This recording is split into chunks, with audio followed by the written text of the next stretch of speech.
Hello friends, তোমরা কেমন আছো? তোমাদের জন্য আজকে আবার নিয়ে এসেছি চিকেনের রেসিপি।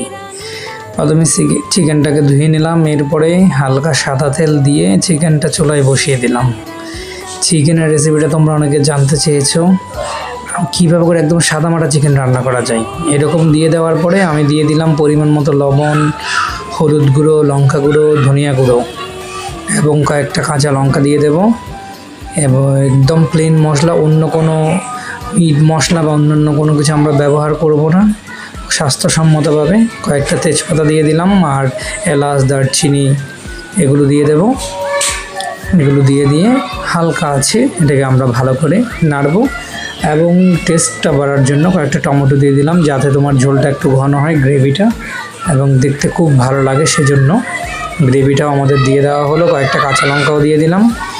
দেখতে এবার আমরা হালকা আছে এটাকে করতে থাকবো। তোমরা যারা বিভিন্ন ধরনের রান্নার রেসিপি পেতে চাও আমাদেরকে কমেন্ট করে জানাও, আমরা সেই অনুযায়ী রান্নার রেসিপি দেওয়ার চেষ্টা করব।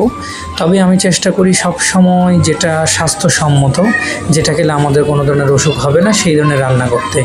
এই যে আমাদের চিকেনটা কষানো হয়ে গেছে, দেখতেই পাচ্ছ কি দারুণ লাগছে দেখতে।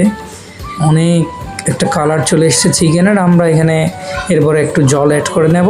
জল অ্যাড করে হালকা করে অ্যাড করে নিয়েছি, ব্যাস মোটামুটি। এরপরে একটু সিদ্ধ করে নিলেই আমাদের চিকেনটা হয়ে গেছে। দেখো, খুব বেশি কিন্তু জল দেওয়া যাবে না।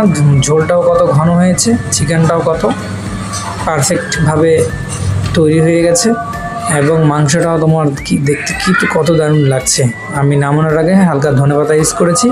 এই ধরনের একদম সাদামাটা বাঙালি ঘরোয়া রান্নার জন্য তোমরা আমাকে কমেন্ট করো, ওই ধরনের রান্না দেখতে চাও, সেই অনুযায়ী পরে আবার একটা ভিডিওতে চলে আসবো। ততক্ষণ পর্যন্ত ভালো থেকো, টাটা।